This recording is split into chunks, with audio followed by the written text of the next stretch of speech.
Good morning, students. Today we are going to start with our next topic, that is the free fall. Okay. So, what do we mean by the term free fall? Uh, Suppose अगर कोई body किसी height से हमने drop कर दी, ठीक है, we have just dropped it, we have not applied an external force on the body from outside, then the body is coming toward the earth, right? So when the body is coming toward the earth, in the absence of an external force, and the acceleration of the body is only due to the gravitational force of the earth, then such a motion of the body is said to be the free fall, right? ऐसे motion को हम क्या बोलते हैं? Free fall motion. For example, हम terrace पे गए, terrace पर जाकर आपने एक बॉल को ड्रॉप कर दिया. You have just drop the ball, you have not applied an external force on the ball. Okay, so in that case जब बॉल पर आपने एक्सटर्नली कोई फोर्स अप्लाई नहीं किया है तो जो बॉल है वो नीचे की तरफ आएगी, राइट? और वो नीचे की तरफ क्यों आ रही है? क्योंकि ग्रेविटी उसको ग्राउंड की तरफ अट्रैक्ट कर रही है. इसका मतलब जो बॉल का मोशन है that is due to the gravitational force only, right?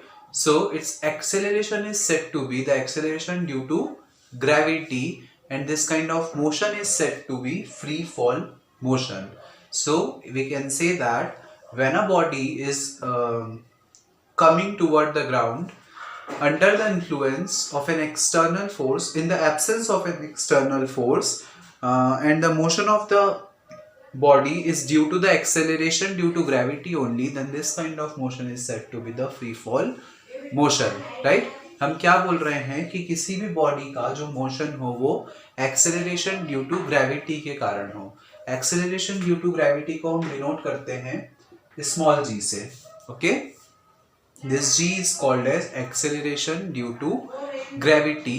जब भी कोई बॉडी फ्री फॉल करती है तो it is coming toward the ground with the small G, that is the acceleration due to gravity, right? ये जो small G है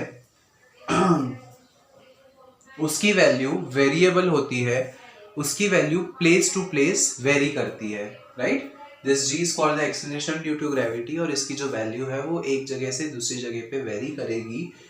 अगर हम इंदौर में कोई एक्सपेरिमेंट परफॉर्म कर रहे हैं या इंदौर में अगर हम जी की वैल्यू काउंट करें तो वो कुछ और होगी, और अगर आप भोपाल में हो, उज्जैन में हो, और भी किसी दूसरी प्लेस पे हो तो वहाँ पे जी की वैल्यू जो है वो अलग होगी, राइट?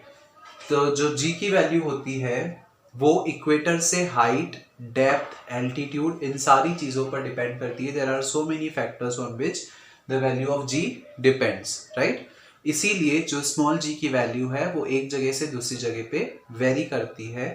और इसके कंपैरिजन में हमने पढ़ा था capital G, that is the universal gravitational constant, है ना?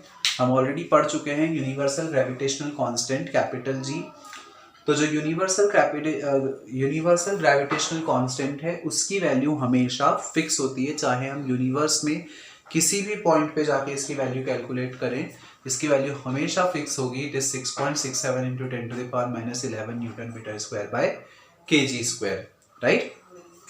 सो this small ji is the acceleration due to gravity, और ये जो कैपिटल जी है it is universal gravitational constant. अगर हम इस स्मॉल जी और कैपिटल जी में रिलेशन डिराइव करें तो if we want to study the relation between small G and capital G, then we can do it as we know that by Newton's second law of motion, F is equal to ma, that is the force is equal to mass into acceleration, right? हम जानते हैं किसी भी body पर जो force work करता है F is equal to mass into acceleration of the body, right?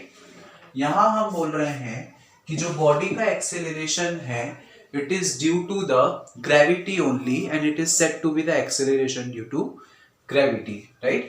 यहाँ हम क्या बोल रहे हैं कि इस बॉडी का जो एक्सेलरेशन है that is due to the gravity only, and it is said to be the acceleration due to gravity. So हम इस ए को जी से रिप्रेजेंट कर सकते हैं, right. F is equal to हो जाएगा mg, यहाँ पे हम एक्सेलरेशन को a से नहीं लिखते हुए g से रिप्रेजेंट कर रहे हैं, where g is representing the acceleration due to gravity because the object is having a free fall, right? Now also we know that F is equal to gmm upon में r square by Newton's gravitational universal law of gravitation. By universal law of gravitation, we know that F is equal to gmm upon r square, where g is the universal gravitational constant, m is mass of the one body, small m is mass of another body, and r is the distance between the two objects, right? Now, if we give it equation number 1 and this one equation number 2, then we see that ये भी force की value और ये भी force की value, right? इसका मतलब अगर ये भी फोर्स के बराबर और ये भी फोर्स के बराबर, तो दोनों का RHS भी जो है वो बराबर होना चाहिए। तो हम इक्वेट कर लेते हैं इक्वेशन 1 और 2 को। So on equating equation 1 and 2 we have got mg is equal to gmm upon में r square.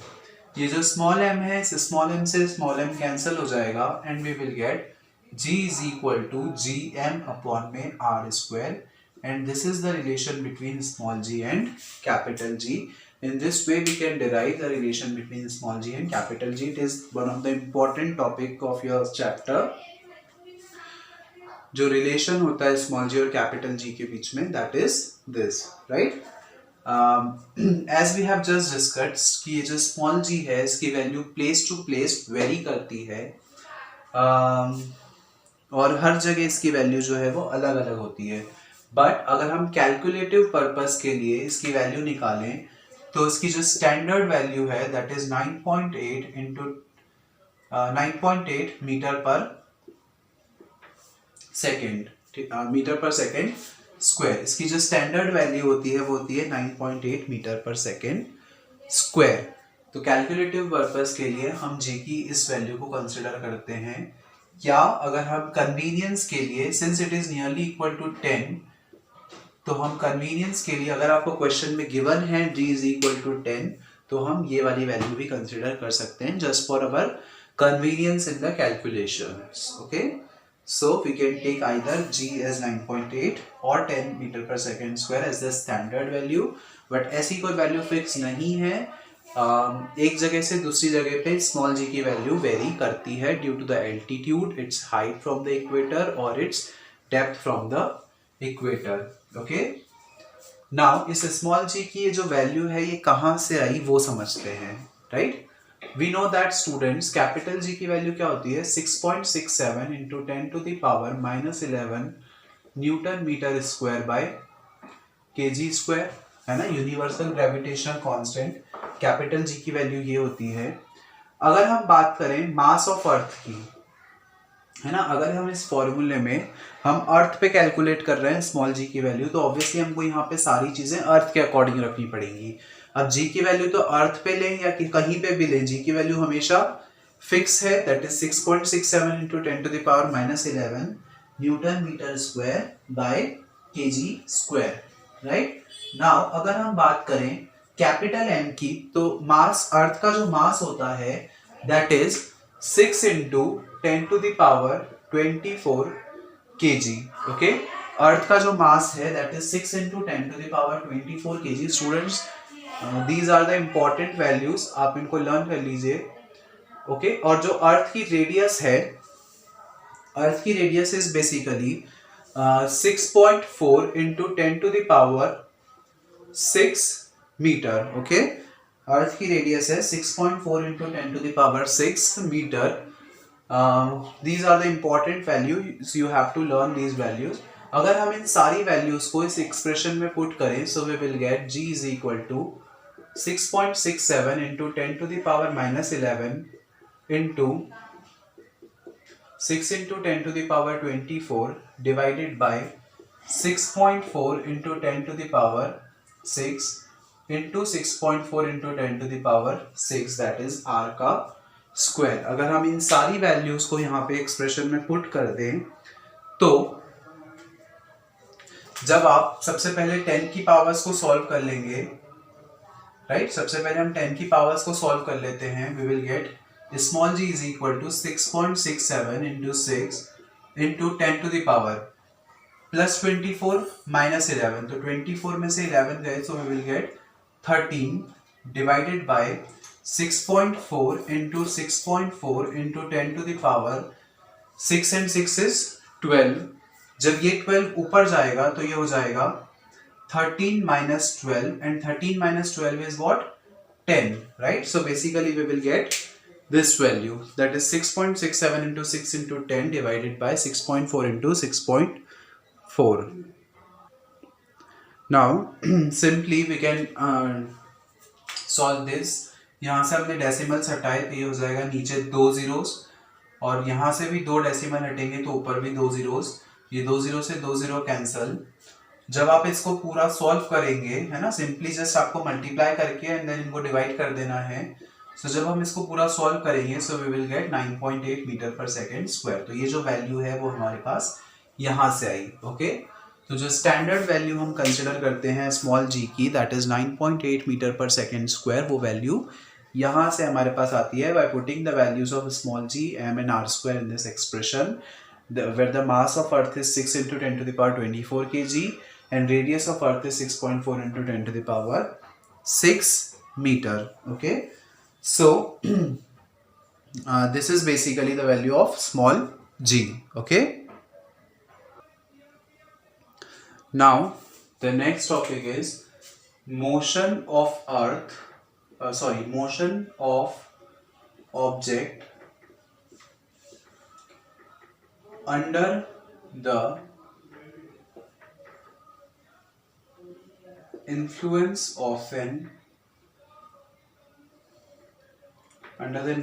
of gravitational force. Okay, motion of object under the influence of gravitational force. इसका मतलब जब भी हम किसी बॉडी को फ्री फॉल करवाते हैं, है ना, ग्रेविटेशनल फोर्स के इन्फ्लुएंस में किसी ऑब्जेक्ट का मोशन, तो हमको मालूम है ग्रेविटेशनल फोर्स का इन्फ्लुएंस में किसी ऑब्जेक्ट का मोशन मतलब जब हम उस बॉडी को फ्री फॉल करवा रहे हैं, उस केस में उसका जो मोशन होगा that will be due to the gravitational force only. तो उस केस में उस बॉडी का मोशन क्या होगा, अगर हम उसको एक्सप्लेन करना चाहें तो हम कैसे कर सकते हैं, that we are going to see now. Okay, in the previous chapter we have studied students, किसी भी एक बॉडी के मोशन को एक्सप्लेन करने के लिए न्यूटन ने 3 इक्वेशंस दी थी, that were called as Newton's equation of motion, right. Newton has given 3 equations to explain the motion of any object, that were v is equal to u plus at, s is equal to ut plus half at square, and v square is equal to u square plus 2as. ये 3 equations दी थी Newton ने to explain the motion of any object, right? लेकिन जब हम बात करते हैं gravitational force की, अच्छा यहाँ पे ये जो v है, this is the final velocity, u is the initial velocity, a is acceleration and t is time, s is displacement, initial velocity u, t time, a acceleration, t time again, v is the final velocity, u is initial velocity, a is acceleration and s is displacement. Okay, so ये 3 equations, you all are familiar with these equations, we have already studied these equations in the previous chapter, you can recall that. यहाँ पे अगर हम बात करें gravitational force के influence में किसी ऑब्जेक्ट के मोशन की, तो सबसे पहली चीज जो हम बोल रहे हैं कि किसी भी बॉडी का जो एक्सेलरेशन होगा that will be basically the acceleration due to gravity, right. मतलब इस a की जगह पे हम लिख देते हैं g, है ना, जो क्योंकि जो एक्सेलरेशन है वो किसके कारण है, एक्सेलरेशन ड्यू टू ग्रेविटी के कारण, और जिसको हम g से डिनोट करते हैं।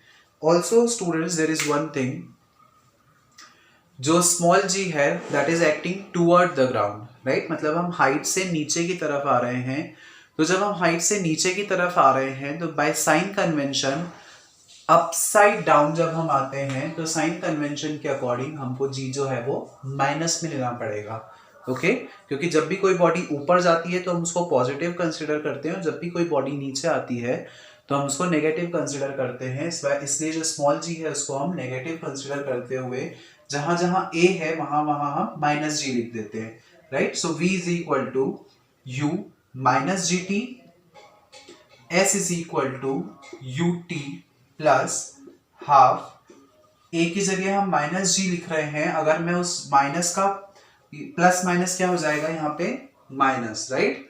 ये जो प्लस है अगर मैं यहाँ पे ए की जगह माइनस जी लिखता हूं तो वो प्लस माइनस क्या हो जाएगा minus. So I can write u t minus half g t square and v square is equal to u square minus two g s. अच्छा ये तो हो गया एक स्मॉल सा चेंज कि ए को हमने जी लिख दिया, एक्चुअली माइनस जी लिख दिया। Now there is another change also. जब हम बात करते हैं नॉर्मल डिस्प्लेसमेंट की तो जो नॉर्मल डिस्प्लेसमेंट है that can be that will B usually horizontally, right. जो नॉर्मल डिस्प्लेसमेंट की हम बात कर रहे हैं वो हॉरिजॉन्टल डायरेक्शन में होता है, बट सिंस यहाँ पे हम फ्री फॉल की बात कर रहे हैं या ग्रेविटेशनल फोर्स के इन्फ्लुएंस में बात कर रहे हैं, तो ग्रेविटेशनल फोर्स के इन्फ्लुएंस में जब किसी बॉडी का मोशन होगा तो वो किसी हाइट से अपसाइड डाउन होगा, मतलब वर्टिकली होगा, राइट। जब हमने किसी हाइट पे जाके किसी ऑब्जेक्ट को ड्रॉप किया तब उसका जो मोशन होगा that will be the free fall motion. इसलिए जो डिस्प्लेसमेंट है उसको हम बेसिकली डिस्प्लेसमेंट नहीं बोलते हुए हाइट बोल सकते हैं, राइट। तो जहां जहां पे s है उसको हम s नहीं लिखते हुए h लिख देते हैं because the displacement is basically denoting height here.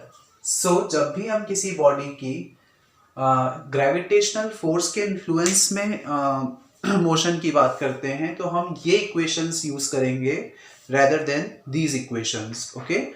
So these will be the equations to explain the free motion of a body having a free fall, okay।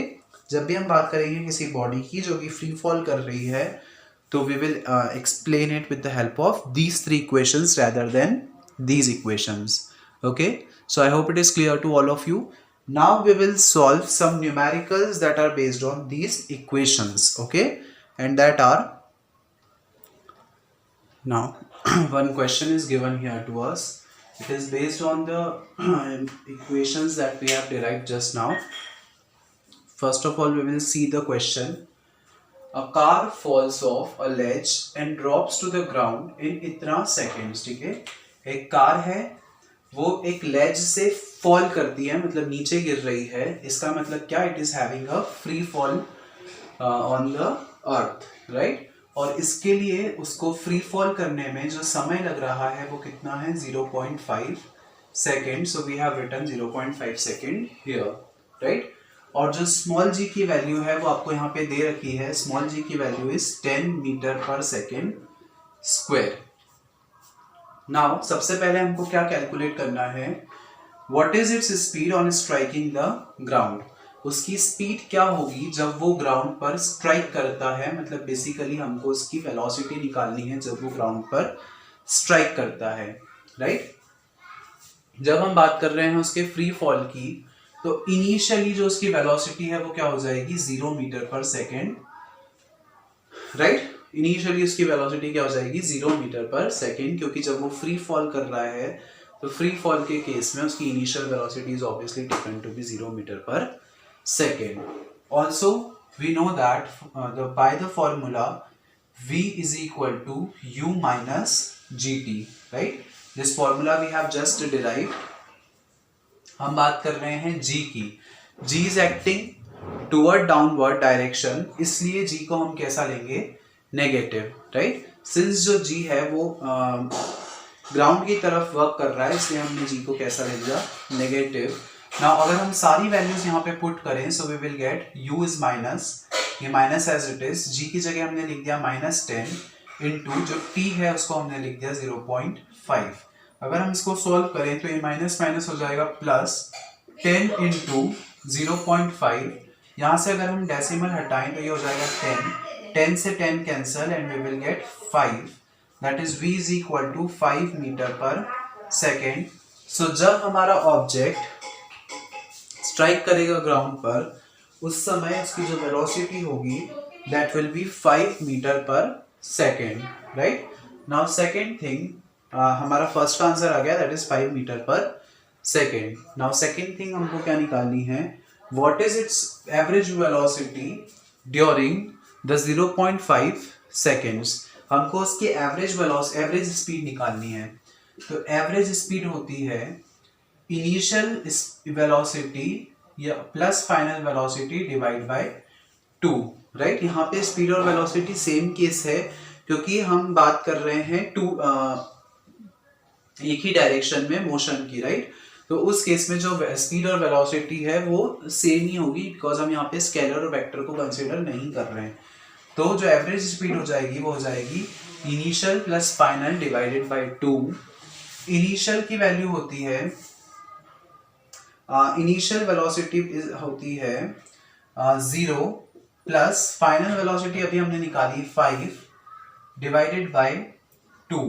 So we will get 5 by 2 is equal to 2.5 metre पर second. तो हमारी average speed या average velocity कितनी निकल जाएगी, 2.5 metre पर second, right. यहाँ पे नोट कर लेते हैं। फर्स्ट वाले का आंसर हमारा है 5 मीटर पर सेकेंड, सेकेंड वाले का है 2.5 मीटर पर सेकेंड। अब हम थर्ड वाला क्वेश्चन सॉल्व करते हैं। How high is the ledge from the ground, मतलब ग्राउंड से हमको लेज की हाइट निकालनी है, राइट। तो हाइट निकालने के लिए हमारे पास एक फॉर्मूला है that is the second equation that is s is equal to u t plus half a t square. तो वो यहाँ पे हो जाएगा u plus half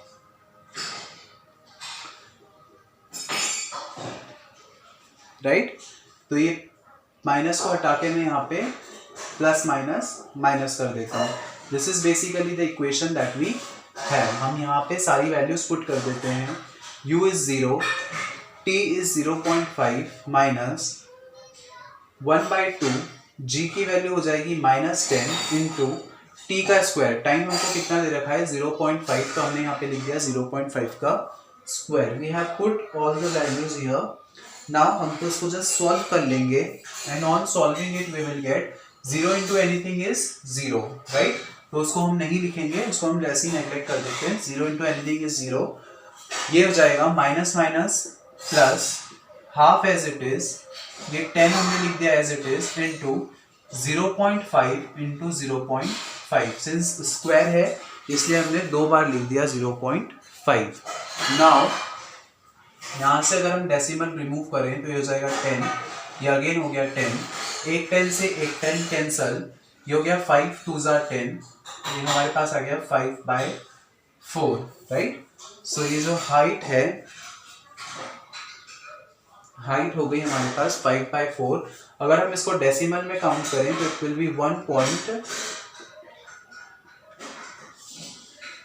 will be around 1.25 metre.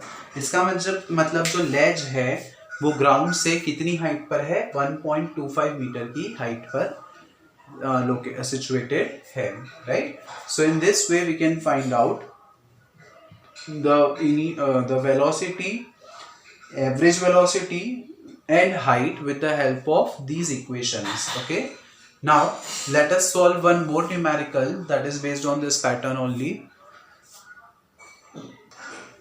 Now we will solve the another numerical which states that an object is thrown vertically upward and rises to a height of 10 meter. ठीक है, एक object है जिसको हमने upward फेंका। For example एक ball हो गई जिसको हम ऊपर की तरफ फेंक रहे हैं, राइट। तो जब हम उसको ऊपर फेंक रहे हैं तो वो कितनी हाइट तक जा रहा है, 10 मीटर की हाइट तक। नाउ बस आपको यही चीज दे रखी है, g की वैल्यू हमको पता है कितनी होती है, -9.8 मीटर पर सेकेंड स्क्वायर। माइनस हमने क्यों लगाया, ओके यहाँ पे हम इसको प्लस ही लिखते हैं। इट इज 9.8 मीटर पर second square in the downward direction. जब एक ऑब्जेक्ट को हमने ऊपर फेंका, ठीक है, तो वो जिस मैक्सिमम हाइट तक जाएगा तो मैक्सिमम हाइट पर उसकी जो वेलोसिटी होगी दैट विल बी 0, ठीक है। कोई बॉल है वो मैक्सिमम इस हाइट तक गई, अब यहाँ पे उसकी वेलोसिटी 0 हो गई, और जब उसकी वेलोसिटी 0 हुई तो फिर वो नीचे आएगी with acceleration due to gravity, right.